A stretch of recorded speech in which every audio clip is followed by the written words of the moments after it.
সৃষ্টিজীবের মধ্যে ক্ষুদ্রতম একটি প্রাণী, নাম তার মশা। পৃথিবীতে এর থেকে আরও বহুগুণে বড়, শক্তিশালী ও হিংস্র জীবজন্তু থাকলেও বাস্তবে এই মশাই বিশ্বের সবচেয়ে বিপজ্জনক প্রাণী, কারণ এর কারণেই মানুষ সবচেয়ে বেশি মারা যায়। আমেরিকান মসকিউটো কন্ট্রোল অ্যাসোসিয়েশনের পরিসংখ্যান বলছে, প্রতি বছর সারা বিশ্বে গড়ে প্রায় 10 লক্ষ মানুষ মারা যায় মশাবাহিত বিভিন্ন রোগে আক্রান্ত হয়ে। এর মধ্যে শুধু ম্যালেরিয়াতে আক্রান্ত হয়েই মৃত্যুবরণ করে বছরে প্রায় 6 লক্ষ লোক। এছাড়াও আমরা জানি মশা আমাদের রক্ত খেয়ে বেঁচে থাকে, কিন্তু মশার রক্ত খেয়েও যে অন্য কোনো প্রাণী বাঁচতে পারে সেটি কি আমাদের জানা আছে? আবার সব মশাই কিন্তু আমাদের শরীর থেকে রক্ত শোষণ করে না। রক্ত শোষণ করে কেবল স্ত্রী মশা ডিম উৎপাদনের জন্য প্রোটিন সংগ্রহ করতে। হ্যাঁ দর্শক, সম্প্রতি বিজ্ঞানীরা দক্ষিণ পূর্ব এশিয়ার মালয় উপদ্বীপে স্ত্রী মশার চাইতেও ক্ষুদ্র এক ধরনের পরজীবী খুঁজে পেয়েছেন, যারা স্ত্রী মশাকে আক্রমণ করে তাদের রক্ত চুষে নেয়। আর আশ্চর্যজনক হলেও সত্য, মশা সম্পর্কিত বিস্ময়কর কিছু তথ্য পবিত্র কোরআনে তুলে ধরা হয়েছে আজ থেকে প্রায় ১৫০০ বছর আগে। সূরা বাকারার ২৬ নম্বর আয়াতে বলা হয়েছে, ইন্নাল্লাহা লা ইস্তাহয়ী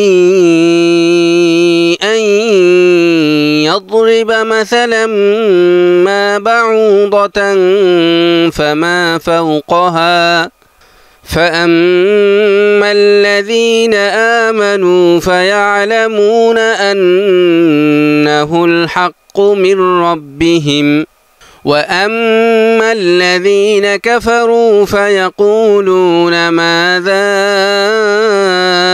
أراد الله بهذا مثلا يضل به كثيرا ويهدي به كثيرا وما يضل به إلا الفاسقين। নিশ্চয় আল্লাহ কোনো বিষয়কে স্পষ্ট করার জন্য মশা বা তদূর্ধ্ব বস্তু দ্বারা উপমা দিতে লজ্জাবোধ করেন না। বস্তুত যারা মুমিন তারা নিশ্চিতভাবে বিশ্বাস করে যে তাদের পালনকর্তা কর্তৃক উপস্থাপিত এ উপমা সম্পূর্ণ নির্ভুল ও সঠিক। আর যারা কাফের তারা বলে, এরূপ উপমা উপস্থাপনে আল্লাহর উদ্দেশ্যই বা কী ছিল? এ দ্বারা আল্লাহ তাআলা অনেককে বিপথগামী করেন, আবার অনেককে সঠিক পথ প্রদর্শন করেন। তিনি অনুরূপ উপমা দ্বারা অসৎ ব্যক্তিবর্গ ছাড়া অন্য কাউকে বিপথগামী করেন না। এই আয়াতে মশার জন্য বাউদাহ শব্দটি ব্যবহৃত হয়েছে, যা মূলত স্ত্রীবাচক শব্দ, অর্থাৎ আয়াতে মশা বলতে নারী মশাকেই বোঝানো হয়েছে। কিন্তু প্রশ্ন হলো, পুরুষ মশাকে বাদ দিয়ে শুধু নারী মশার কথা এখানে কেন বলা হলো? দর্শক, এখানে গবেষকরা অবাক হয়েছেন, কারণ বিভিন্ন ক্ষেত্রে পুরুষ মশার তুলনায় নারী মশার ভূমিকাই বেশি। যেমন বিজ্ঞানীরা এরই মধ্যে প্রমাণ করেছেন রক্ত খায় কেবল মা মশা, কারণ ডিম পাড়ার জন্য তাদের প্রোটিনের দরকার হয়। আর পুরুষ মশা রক্ত খায় না, তারা শুধু ফুলের রস বা গাছের রস খেয়ে বাঁচে। কাজেই নারী মশার কামড়ের মাধ্যমেই রোগ জীবাণু ছড়ায়। অন্যদিকে নারী মশা বাঁচে 1 থেকে 2 মাস, আর পুরুষ মশা বাঁচে মাত্র 1 থেকে 2 সপ্তাহ। আয়াতে মশা বা তদূর্ধ্ব বস্তু দ্বারা উপমা দেয়া হয়েছে, অর্থাৎ মশার থেকেও আরও ক্ষুদ্র। এবার প্রশ্ন হলো, মশার থেকেও আরও ক্ষুদ্র কি সেই বস্তু? বিজ্ঞানীরা বলছেন এটি মশার উপর একটি পরজীবী প্রাণী, যারা মশার উপর প্রভাব বিস্তার করে তাদের থেকেই রক্ত চুষে নেয়। সম্প্রতি সায়েন্টিফিক আমেরিকান নামের জার্নালে মসকিউটোস have flying blood sucking parasites of their উন শীর্ষক এক গবেষণা প্রতিবেদন প্রকাশিত হয়েছে। এতে লেখা হয়েছে, 1922 সালে বিজ্ঞানী F.W. এডওয়ার্ডস দাবি করেন দক্ষিণ পূর্ব এশিয়ার মালয় অঞ্চলে এমন এক ধরনের পতঙ্গ পাওয়া গেছে যারা মশার থেকে রক্ত খায়। তিনি এই প্রাণীটির নাম দিয়েছেন কুলিকুইডস এনোফিলিস। দর্শক, আয়াতে বলা হয়েছে মশার মতো ক্ষুদ্র সৃষ্টির মধ্যেও মানুষের জন্য আল্লাহর নিদর্শন রয়েছে। কি সেই নিদর্শন? আসুন একটু খুঁজে দেখি। আকার আকৃতিতে ক্ষুদ্র হলেও মশার ভিতরে এমন কিছু বিষয় রয়েছে যা সত্যিই সচেতন যে কাউকে ভাবনায় ফেলে দেবে। এর মধ্যে উল্লেখযোগ্য কয়েকটি বিষয় হলো, প্রায় 40 কোটি বছর ধরে মশা পৃথিবীতে টিকে আছে।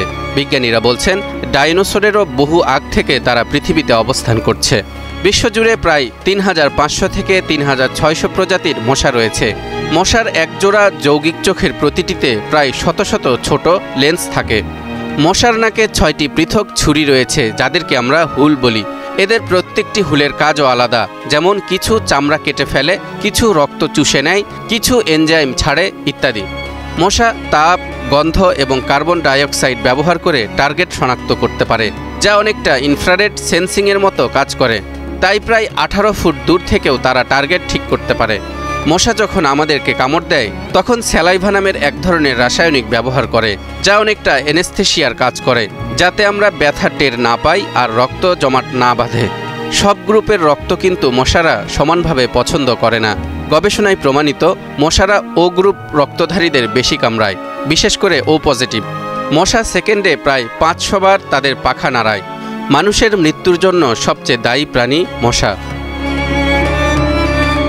মশা সরাসরি কাউকে মেরে না ফেললেও এমন ভয়ঙ্কর রোগ ছড়ায় যেগুলো প্রতি বছর লাখ লাখ মানুষকে মৃত্যুর দিকে ঠেলে দেয়। সবচেয়ে বিপজ্জনক রোগগুলো হলো ম্যালেরিয়া, ডেঙ্গু জ্বর, Zika virus, chikungunya, West Nile virus, filaria, yellow fever ইত্যাদি। দর্শক, এবার আসুন সাইলেন্ট কিলার বা নীরব ঘাতক নামে পরিচিত মশা আসলে কতটা কিলার তার একটা তথ্য জেনে আসি। ধারণা করা হয় প্রতি বছর প্রায় 50 থেকে 250 জন ব্যক্তির মৃত্যু হয় বাঘ আর সিংহের আক্রমণে। হাতির কারণে মারা যায় প্রতি বছর গড়ে প্রায় 500 জন। কুকুরের কামড়ে মারা যায় প্রায় 25,000 মানুষ। বিষাক্ত সাপের দংশনে মৃত্যুবরণ করে বছরে প্রায় 50,000।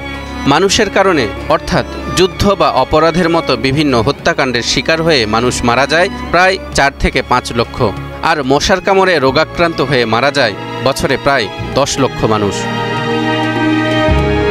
একসময় কেউ কেউ প্রশ্ন করত, মহাগ্রন্থ আল কোরআনের মতো এত বড় আসমানি কিতাবে মশার মতো এত ক্ষুদ্র বস্তুর উপমা কেন দেয়া হয়েছে?